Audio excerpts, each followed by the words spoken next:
Ladies and gentlemen, thank you for listening. Thank you for downloading. And thank you for subscribing to the latest edition of the 12 Kyle Podcast. I'm 12 Kyle. Check this out. On this episode, we're going back. How far back? Well, we're going back 10 years. October 22nd, 2012. Kendrick Lamar drops his sophomore album, Good Kid, Mad City. And we're going to talk about it. We're going to break down the tracks, talk about our thoughts on the album and how it resonated with us. And as you can see, if you're watching on YouTube, I have a guest. Actually, he's no guest. He's been on here several times. The homie, M.A.A.d, is back in the building. Matt, what up? Just what's up, y'all? I'm Shireen's side dude. I kill all the vibes. Let's see. I sing a lot, but I'm also dying of thirst while I do it. Y'all get to see my beautiful face for the first time, So, yeah, let's do this. Yeah, man. Yeah. So Good Kid, Mad City, Kendrick K. Dot, his second album. Again, the album drops October 22nd, 2012. Man, can you believe this album has been out? It's been 10 years. Hell no. It doesn't. I mean, like, think about it. So much has happened in the last 10 years since this album came out. So much has happened for Kendrick to that point. He's risen into superstardom. But let's start there, man. What let's go back to October or whenever it was you copped this album. Give me your first thoughts or memories of when you bought the album, when you actually listened to it, or if you downloaded the streams or whatever, however you consumed it. So this was around the time when leaks were still a thing, but it would only happen like a week before the album came out, because it was right on that edge of streaming. Like, streaming was there, but it wasn't like the dominant factor quite yet. It was getting close. So I downloaded it like 5 days before it came out or so. And okay. Shout out to TDE if they're listening right now. I love you guys. But had to steal it, listen to it. And then I actually got a hard copy of it for Christmas that year.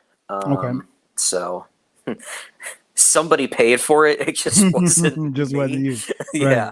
Right. But they got a Baird's dollar for it. You know what I mean? So, that's my last name for those that are wondering what my government name is. I don't know why I just put that out there, but man, the album, you want my thoughts on the album or Kendrick? Well, just your early, once you listened to it, once you got it or whatever, what was your early thoughts of what you heard? So I was worried that when he signed to Dr. Dre, that may not be the best move for him, because this isn't the late 90s or mid 90s, you got to think he had signed Stat Quo, nothing. He signed, I believe he signed Bishop Lamont, who was dope, nothing. He signed all these dope artists that didn't do a damn thing when they got signed to Aftermath. And Rakim too. Rakim was there too. Yeah, Rakim. I believe was Eve there too?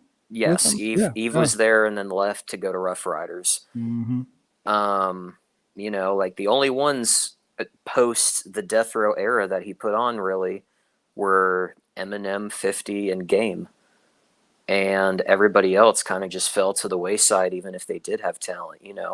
Royce was supposed to sign to Aftermath, and then he was just like, nope, Tommy Boy's offering more. I'm sure he's shooting himself in the foot to this day over that. But, I was a little bit worried that, maybe whether he's from Compton or not, I was just worried, because, you hold on to like this artist that you really love from Section 80, overly dedicated, whatever, that is almost kind of, it's like at that time he's yours, you know what I mean? Right. Like you're his fan. Nobody else listens to him. That's kind of what he was for me. I was just like, man, have y'all heard Section 80? And they were like, no. But then the album came out. Mm-hmm. Sorry, no. the album was about to come out, and I just downloaded it early. Let's be technical. And I was just like, what the fuck is this? Like, I was just like, from the moment that first track opened up, I was just like, oh, we're starting out with a prayer? Oh, I already know this is going to be dope. And then it's just, I've been listening to Outkast a lot lately. It's the art of storytelling. Like, from the moment you press play, this dude takes you on a journey. It's an audio movie. You picture everything that he's talking about in your head. And I was just like, this is his best work so far. I'll explain why I felt that later, but I was just like, yeah, this is undeniable at this point. Like, before he was doing it independently, Section 80 was an album, but it wasn't the album. This was the album to like blow him up, and then you see the BET freestyles and him taking subtle shots at Drake with the, nothing was the same since they dropped control and tucked the sensitive rapper back in his pajama clothes. Like that, you wouldn't get that without this album being as big as it was. So I loved it from like first listen. I was just like, oh yeah, nah, this is about to be like, this would get a very good review in the Source if it came out in the 90s. Right. Like, for sure. Like, there's no way, there's not a snowball's chance in hell this album gets lower than a 4 mic rating in the Source if it comes out in the 90s when the Source actually mattered. Yeah, when the Source was hot. Yeah.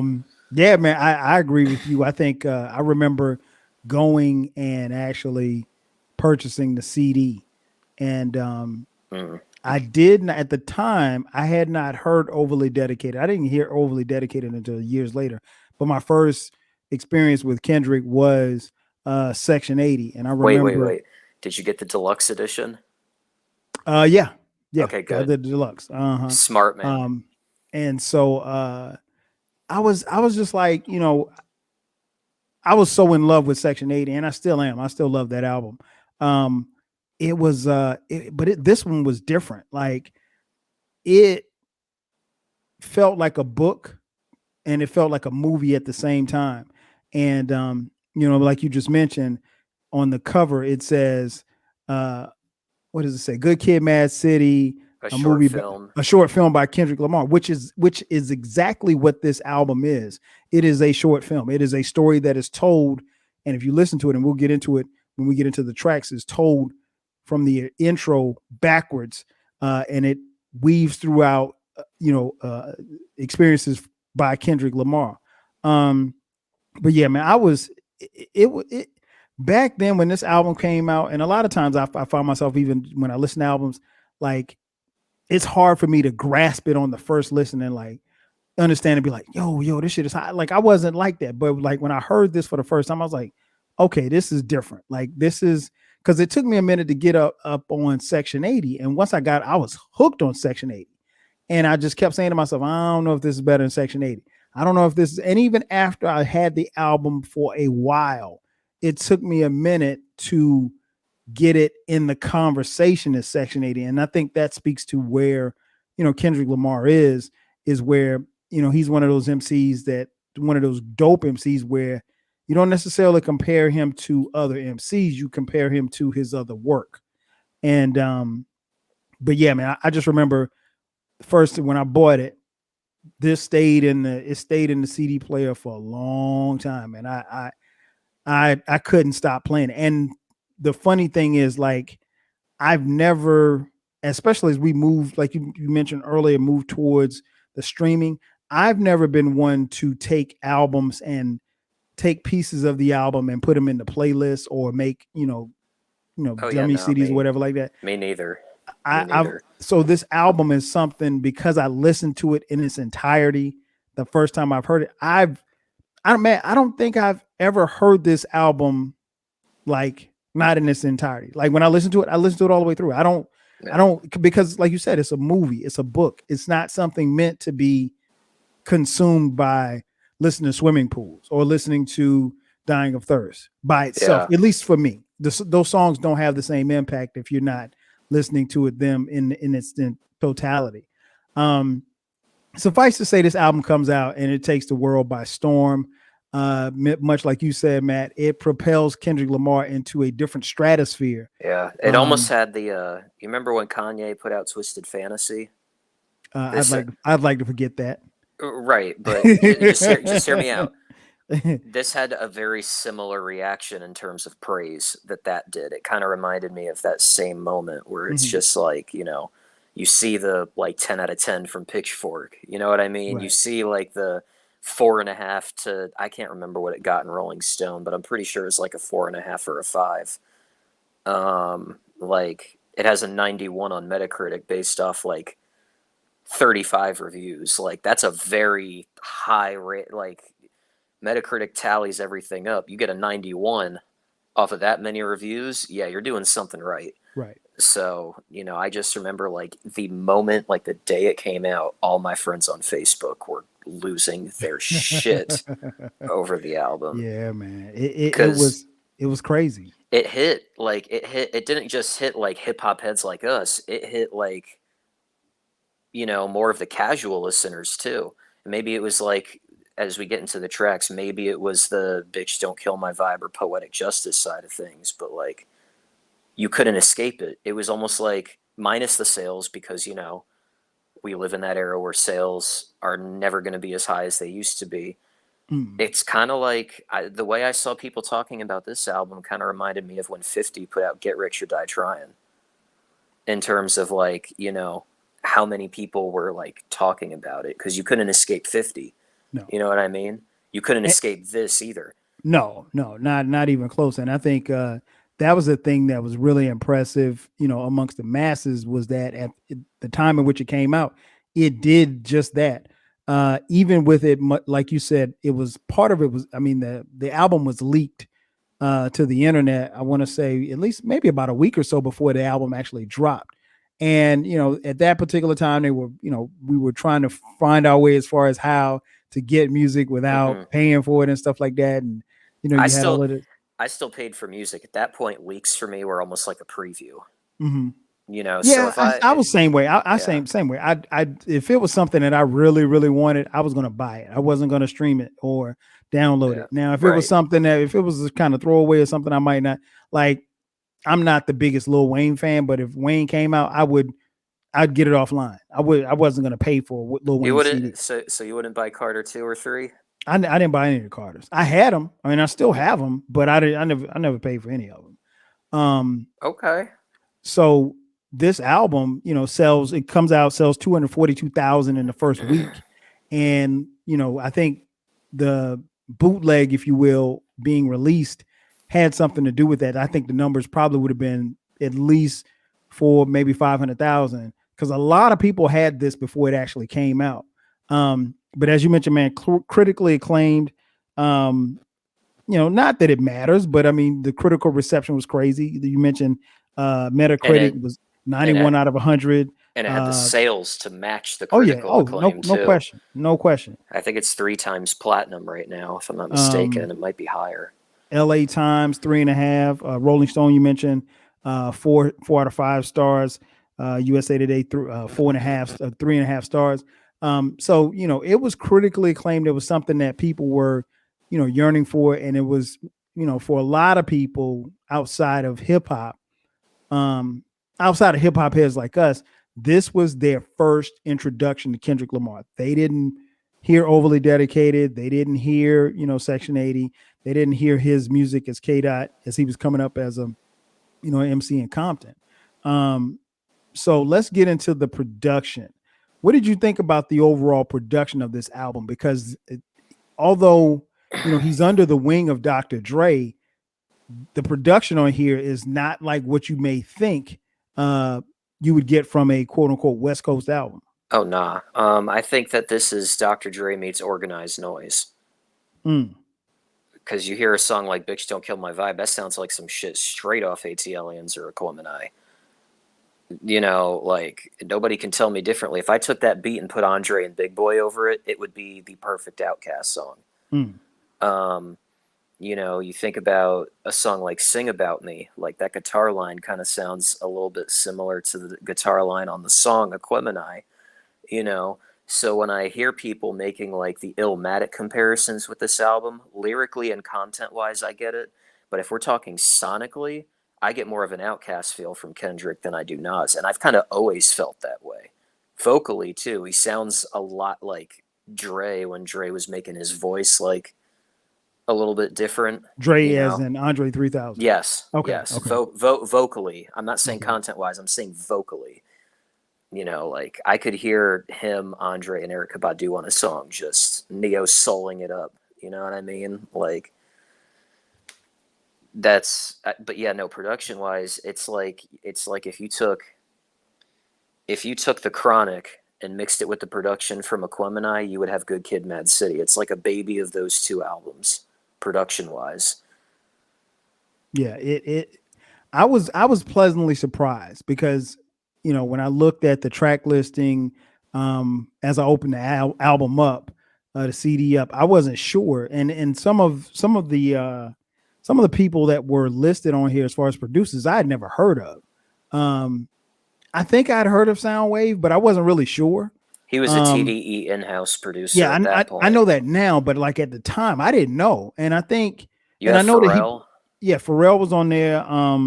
He did Good Ter- Kid. Yeah, he did Good Kid. Scoop DeVille, DJ Dahi, of course, Hit Boy, Taboo. Let's see who else. Terrace Taboo Martin. for Black Eyed Peas. Yep, That's Taboo. wild. T minus. Just Blaze did the bonus track, Compton. So not really, just to name a few, not really a lot of, quote unquote household names that you would expect on a major label coming from someone. And you're thinking, okay, this is Dre's protege. We're going to get, a bunch of Ah, detox. Yeah, we're going to get a bunch of detox rejects, and it fooled didn't happen. you. Right, and it didn't happen. So, But you can tell that Dre had his like oh, no question. hand in it because it's like I can tell that even though Dre didn't do the beats, you can tell that he at the very least mixed it. And maybe Oh, no question. because it sounds very pristine and clean, and I can kind of tell that he might have co-produced a couple songs. If not made the beat, then I feel like he might have added, like, kind of like what Q-Tip did on the Infamous. Mm. Came in there and touched some stuff up. So yeah, pushed a few buttons. Yeah, pushed a few buttons. Nothing major. Right. So let's get into the tracks, man. This album, again, it's mind boggling when I think about it, but it is 10 years old. When you think about what Kendrick Lamar has done in this time frame and how he's risen into superstardom, and all of those other things, it's still just mind boggling because this album, at least to me, doesn't feel like it's 10 years old. It doesn't sound dated at all. I was 18 when this album came out, and in my first semester of community college, which I later dropped out from. But yeah, I was fresh out of high school, and this was like the album to set off like my post public school experience. Hey, your boy was 39 years old and kicking it cold. I was kicking it hard, man. Songs that were released, The Recipe was released April 3rd, 2012. Swimming Pools Drank was released July 31st, 2012. The Backseat Freestyle was released January 7th, 2013. Poetic Justice released January 15th, 2013. And Bitch Don't Kill My Vibe was released March 18th, 2013. This album is a little more than an hour long. There is a couple of versions, as you mentioned. There's the deluxe version, of which I had, and then the regular version. But the regular version was 68 minutes. Yeah. Still, let's run through the tracks. The album starts off with Shireen, aka Master Splinter's daughter. That's a hell of a title. I know it is, and it begins. The album begins with a prayer. So when you're hearing it for the first time, you're like, what the hell is this? Like it would, once you listen to it and you get the concept of what happens, then it makes sense. But leading off with the prayer of these young men who have had something happen to them, and now they're, we're starting at the back of the movie and then we're going forward. What did you think of Shireen, aka Master Splinter's daughter? Oh, I thought it was great. The moment Kendrick started rapping, he was like, I'm not playing no games with nobody, because I think I think people don't understand how hard it is to rap on that level, but also deliver content with it. You know what Mm-hmm. I mean? Like, think of how many rappers you've heard that were rapping their ass off. Oh, I'm nice, and I'm nice in this, and I'm nicer than you that. But where's the content, though? Right. And from the moment you hear him rap, not only is he rapping his ass off, immediate storytelling. Like in the blink of an eye, he doesn't hold any punches. He just immediately starts storytelling. There's no lead in other than like, the prayer at the beginning and Mm-hmm. whatnot and the beat kind of building up. But like once Kendrick comes in, oh, it's off to the races. Yeah, I love it because one, I love the beat. Oh, it's so It's ominous. so ominous, so kind of murky, and it's produced by the business. Um, and then the story that he's telling of meeting this girl, and you know, like I said, I'm 39 at the time this album comes out, right? But the young boy in me can remember, when you get that exchange from that girl, and you're like, okay. He talks about how well, he said they chirped all summer. Back in my day, Matt, we didn't have cell phones, so we had to get on the phone and Mac. You know what I'm saying? But Yes, you had to get um, on the house phone and you're exactly. you're probably old enough to where you had to spin the dial. No, we ain't had one of those. You had to push the buttons. But yeah, man. So that song took me. I mean, that though him talking in that manner took me back to those days of just Yeah. talking to a girl and getting to know her and everything like that. Yeah. And here it is. He's going to meet her, and then next thing you know, trouble. Yeah. Cuz Always around the corner. right, cuz it's one of those things where it's like, a young male growing up in Compton, right? And there's an innocence to that song, Hmm. but there's also like oh shit, she That's might the be trying reality. she might be trying to set me up at the same time because it's like you're growing up around at that time. I know Compton's kind of gentrified a bit, but at that time it was it was what set, you know what I mean? Like, I hate to Hmm. say it like that, but that was he grew up in that era, Oh, no you question. know No so question. the way that a young man, I imagine, would grow up in that era is you're viewing everything from kind of like a gang, like street perspective, It is. even though he wasn't like officially in the gang, like you're growing up around it, you know what I mean? And Right. that's kind of the vibe a song like that gives me, like innocent time, fun time, but also like with that fun, for lack of a better term, comes fuck shit, you Right. know? Oh, no question. I mean, like, So, it exposes those of us who didn't grow up in a gang culture, to those who did. Shout yeah, out to cats like Baylor and Uncle Dolomite, on the West Coast, grew up in LA, who, you know, that like you can be your neighborhood could determine whether or not you make it out alive or not. And what I mean by that is like you can go to the next neighborhood over. He could have been the part of Compton where he was talking about where he was going to meet Shireen. That could have been just one street over from where he was supposed to be.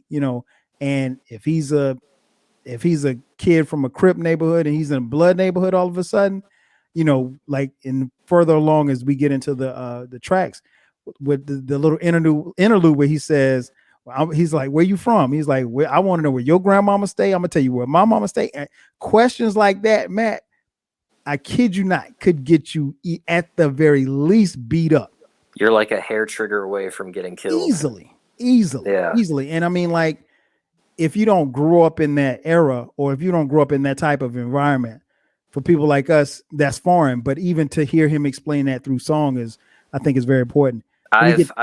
You know what though? I can say I've hung around people that have been in that life, and I've been in areas that are like that. Like, as Mhm. I grew up 20 minutes outside of Baltimore, and I went to hip hop shows in the city, and unfortunately, most of those shows were held in the hood because the the powers that be did not want shows like that in the Inner Harbor and the nicer areas. They don't Right. allow tattoo shops in the Inner Harbor even. So I had to go to Sandtown a few times in West Baltimore for hip Yeah, hop but shows. Baltimore ain't LA. I get what you're saying. I totally get what you're saying. But The murder rate, though, like, but see, you know what's dangerous about Baltimore? Is it gang related? No, but every person that is out there doing like that is in that life, it's every man for himself rather than gang. And I think that can also be worse. But Here's why I think it's worse, because like he references Pyru, which is a LA gang, and that's a section, right? And if you ain't from LA, you don't know. Like, this wasn't something I learned until later on in life.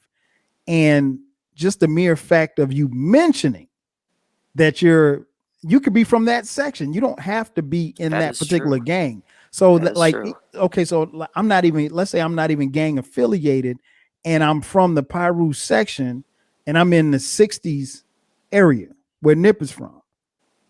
You don't want to do that.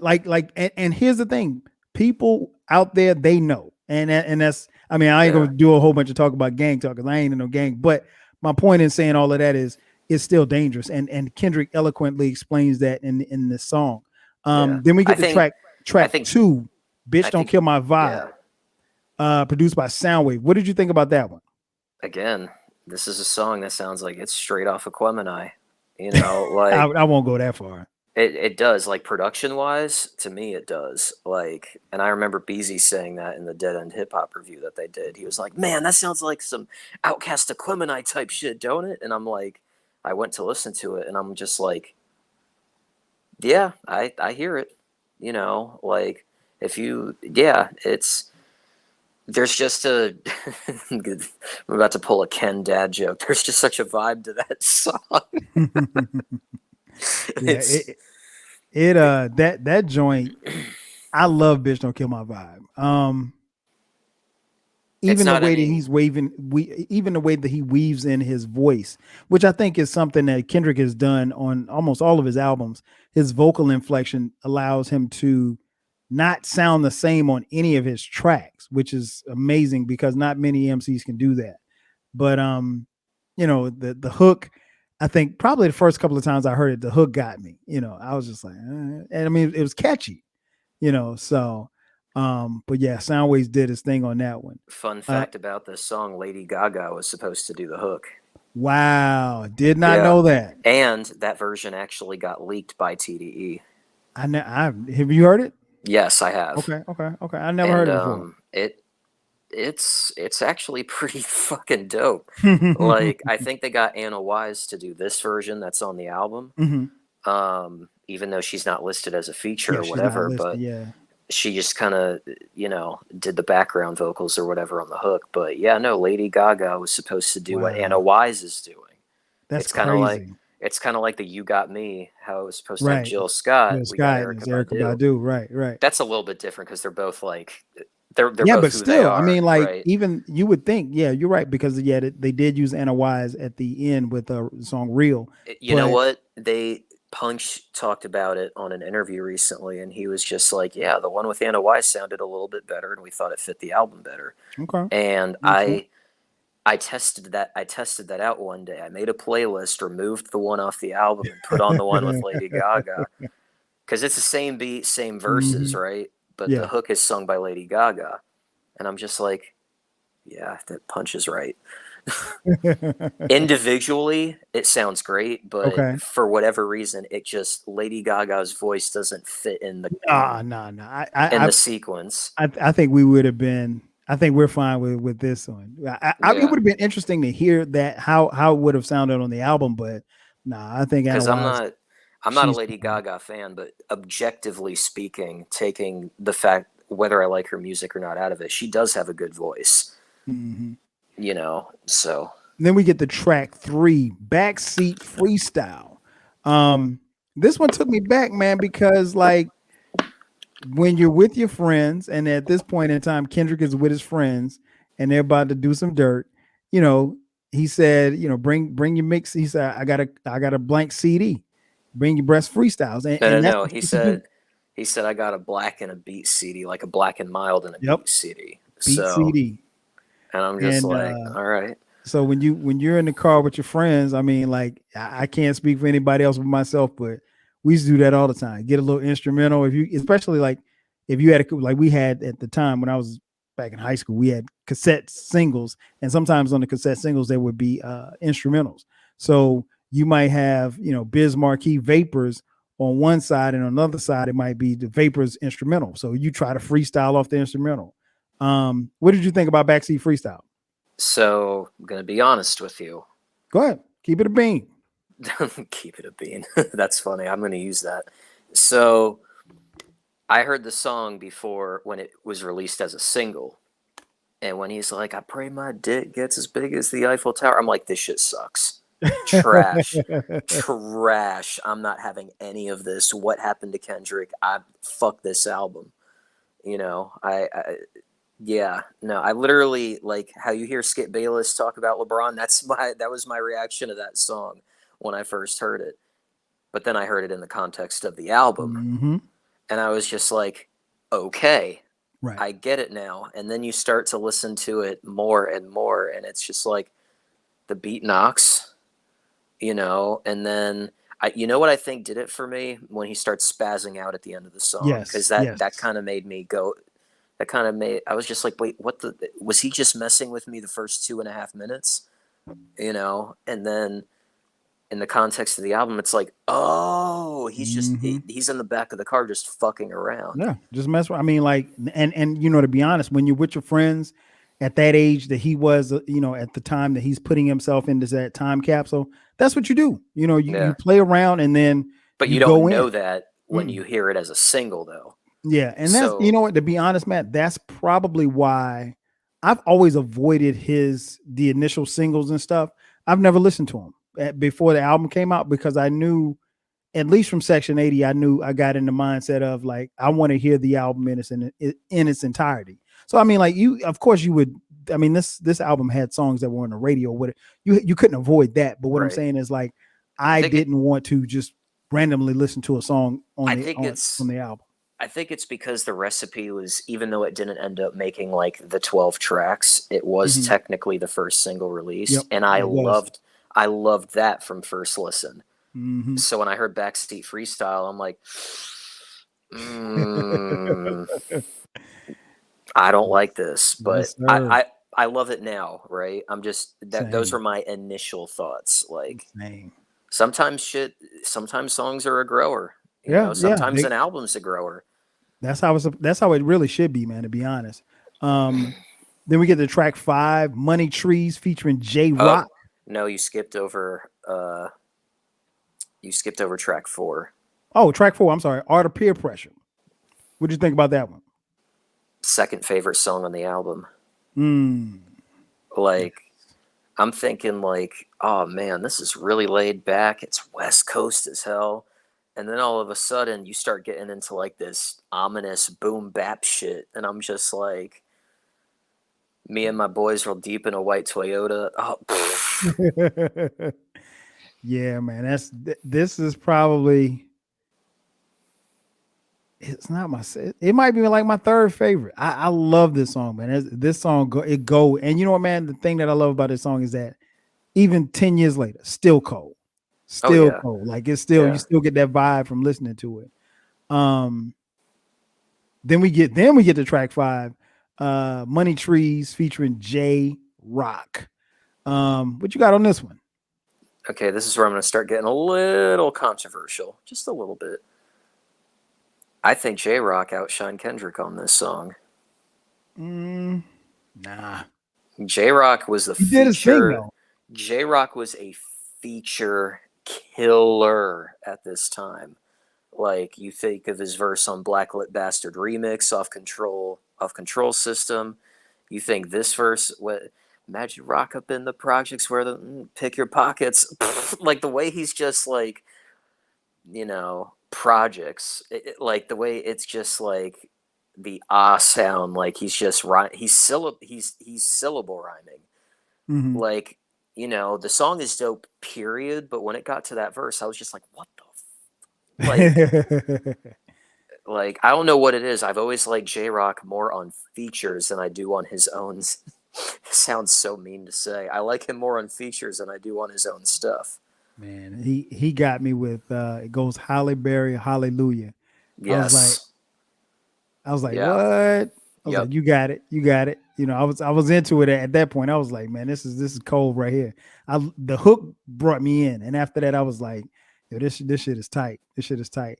Um, and it was what one of the things that I remember about this particular song, Matt, is that even people who didn't know the song, they knew the hook. Yeah. So that was And like you would be walking, you'd be walking in down the street and you hear people singing the hook, I can, or in the I, mall.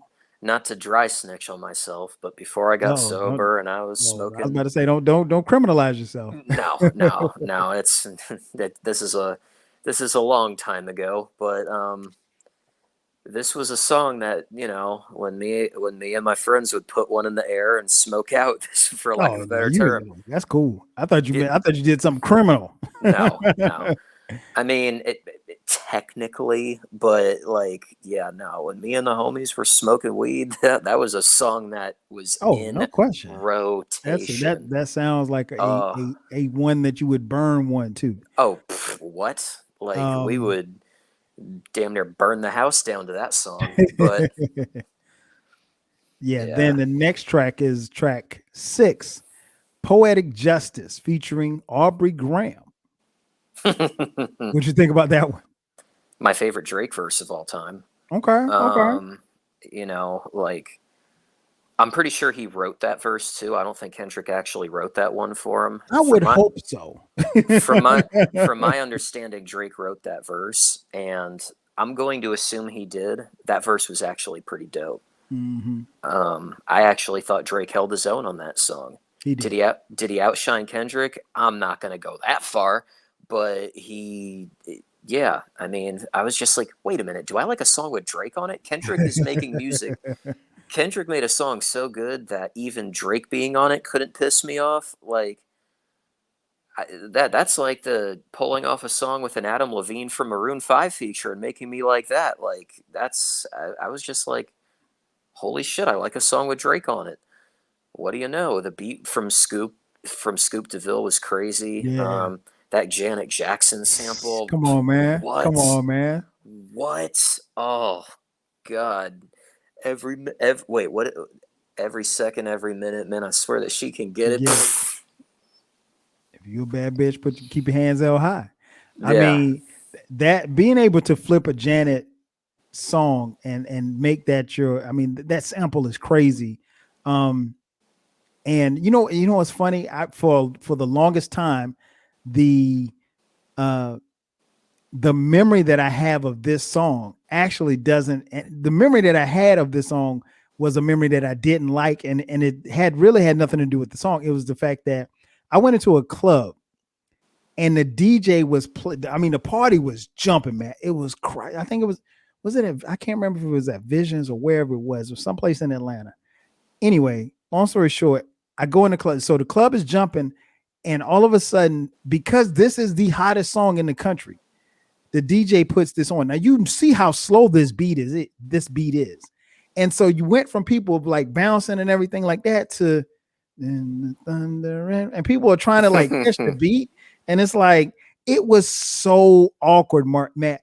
It was crazy. Like everybody looked silly trying to dance to that song. I was like, why are you playing this song? We know it's the hottest song in the country, but you don't have to play it here tonight, right now. No, that's baby making music, not club Yeah, music.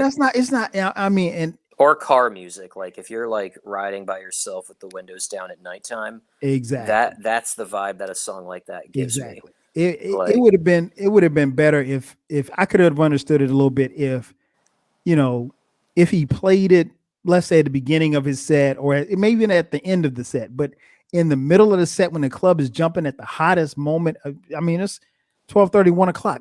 The club is at its peak, and you play this song, I mean, it was just crazy. But You like could you play said, swimming. You could play swimming pool in a right, club, I'd imagine, but not nah.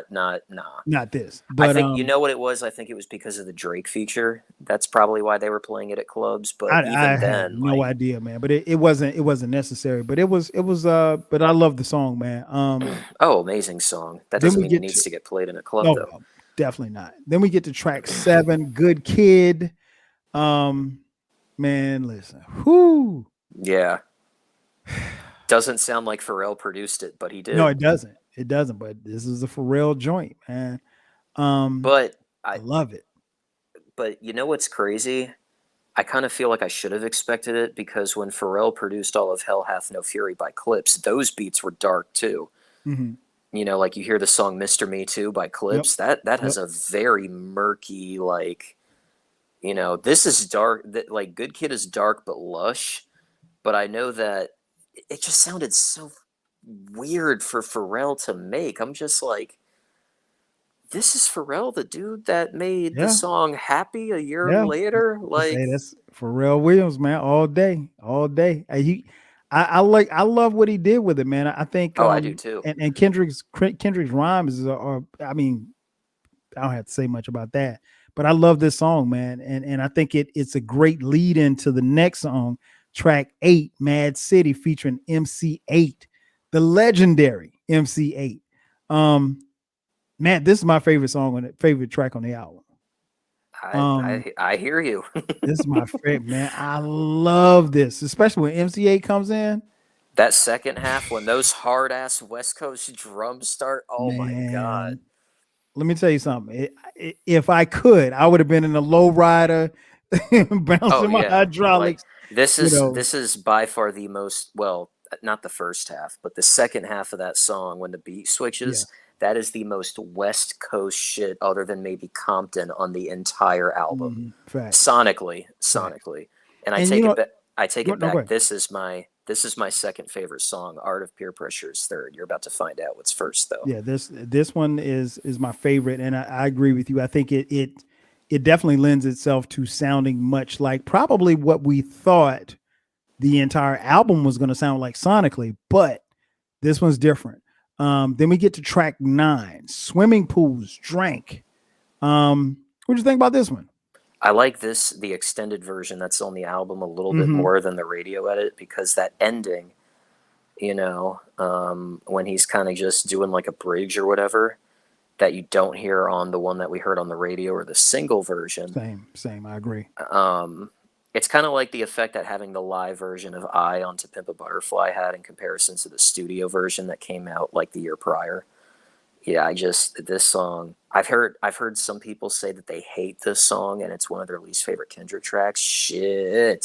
Nah. Mm-mm. Look, bruh, I'm a recovering alcoholic. This shit hits me hard. I've been sober for Yeah, man. 5 years. It still hits almost Congrats, 5 years. congrats. Almost. Let me not put fronts out there. Almost 5 years, and the song Congrats. still hits me like a ton of bricks. And you know what's why? And I mean, obviously we haven't talked about, but the skits at the end and beginning of these songs, which takes us through the journey of, I think the one that always made me chuckle was like when they're in the car, he's like, "They stuck the homie up over a bitch." My my favorite was always the bitch. Cut my motherfucking Otis back on. You killing my motherfucking vibe. Yes, and that's another thing. Kendrick's real parents actually appear on this album. Yeah, and And that's you could tell they're from Chicago too because I'm pretty yes. sure you hear them using the word Joe a few times, and Well, that's a Chicago.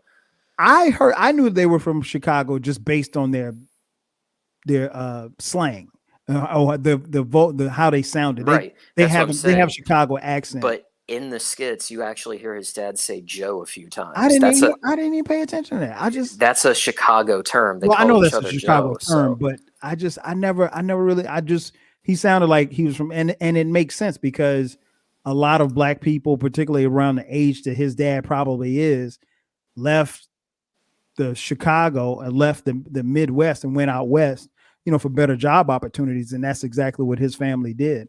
So I thought it was dope for him in his interludes and skits to have his parents on there. his dad, thinking that he's talking to Kendrick when his mom puts him on the phone, and he's actually talking to Kendrick's voicemail, and he's talking about, bringing back his dominoes. He's like, somebody say dominoes. That's always funny to me. Dominoes is so trash to me too, but that's another story for another day. What, the game? What do you mean? The game Dominoes. Oh no, I thought that they were talking about like pizza Dominoes. No. He's talking about Dominoes, the game Dominoes. You didn't know that? Oh, I didn't know that. I thought he was talking about the pizza place. He's not telling him to bring his pizza, but he's talking about his Dominoes. They, West on the West Coast, they play Dominoes a lot. That's a staple. So see, Matt, look at you. 10 years later, you're learning something new about this album. But no, he's talking about the game Dominoes. They're not talking about the pizza. I feel dumb as hell now. Jesus Christ. This entire time I'm thinking he's talking about getting Domino's pizza, and I'm like, well that's weird. Why would he tell him to bring back his Dominoes? Right, I mean, I like Little Caesars more than Domino's. Right. Man, Kendrick's parents really must not have good taste in pizza, considering they're from Chicago. For those of you watching on YouTube, you can see the light bulb right above Matt's head going off. Finally, everything's coming. There's literally a light bulb right there under my fan. That's well, like I said, man, you learn something new every day. So yeah, that's we did talk about it, but didn't talk about it. But yeah, the skits, then obviously they pull off a heist. They break in and then they go back and they have this exchange, and then they make, the idea to go, and get some get back on the guys that beat up Kendrick. And in that process, which I always thought was weird, like how it didn't sound like the dude ever got out of the car, but he gets shot. And so he gets shot, and then that leads into track 10, Sing About Me, I'm Dying of Thirst. What did you think about that song, man? This is my favorite song on the album. I can see why. I love it. I love this song. Especially the Dying of Thirst part. Everybody, like, the Sing About Me side gets talked about a little bit more, and I see why. But for him to go, like, the way he was going over that Dying of Thirst beat, so unorthodox. Like, the Sing About Me beat, if you can rap, like, you can rap over that. The Dying of Thirst part that comes in, it's very kind of, like, all over the place. Like, it's very, like, almost, like, schizophrenic a little bit, like, in terms of, like, the pace of it. But very, like, ethereal almost, He's reverting back to Keisha's song off Section 80 a bit. Yes, I love that. I love that. Basically explaining where, she's gone. Look, people, it's a 12-minute damn song. I can't remember all the words to it. Or the part where he's like, I'll never fade away. I'll never fade away. And he just fades away. That song damn near brought a tear to my eye the first time I heard it. I love how he goes back to Keisha's song, which one of my favorites from Section 80. So that is my favorite song from Section 80. If I'm not, that is. So I mean, just to be able to do that, man, and it's like you said, it's a 12-minute song, and it doesn't feel like that. Now, you said you like him rhyming over Dying of Thirst. I like him rhyming over Sing About Me. I think most people do. I know I'm in the minority on that, and that's fine. It's just a personal preference thing. That's cool. But yeah, like there's just something about like that beat for Dying of Thirst too, with that creepy ass vocal sample, or if it was a sample. Like that song is a mind fuck of just bars, storytelling. Bars on top of bars, wrapped in a bar burrito, mixed with like, bar toppings. And then like, again, content and storytelling, like this song is just, it's probably my I'm not going to say it's his best. I'd have to think about it. This is probably my favorite Kendrick song, period. Wow. That's high praise, because he's got a lot of jams. Then we get to track 11, the aforementioned track we talked about a little earlier, Real. Featuring Anna Wise. This is a 7-minute joint. For me, I think the thing that I love about this song is it took me a minute to warm up to this song, but I think the thing that kind of brings it home is his parents at the end, because his parents are talking Yeah. to a voicemail. Kendrick is gone. They know that his friend was killed. They don't know where he is, and they're speaking to his voicemail. And his mother, you can kind of tell she's getting emotional because she's like, I hope you get this message. Because keep in mind, his mom has been trying to reach him all day long. And so as a parent, you're wondering, your mind starts to wonder, okay, well, where's my child? And then when she gets the news that, they had talked to the crazy lady, Celeste, I think that's what she said her name was. And, they gotten some prayer, but she still has not been able to find and locate Kendrick. So I think that brought it home for me. What did you think about Real? Again, going to get a little bit controversial. Go ahead. I like this song a lot, but it's my least favorite song on the album. A lot of people say that. A lot of people say that. It is a great song. Let me be clear. This is not like Mamacita or anything. Or like, it's not the bad song on an amazing album, right? It's just my personal least favorite. So a lot of people say that. But it is dope though. Let's not take me saying it's my least favorite as, oh, Matt doesn't think Real is dope. Explain it. That's how you feel. No, I will agree. It is of all the songs, it's the least of all the songs. It's not if I'm like, hey, I want to put on a Kendrick song off Good Kid, Mad City, unless I'm playing the album all the way through, I almost never put that song on. Exactly.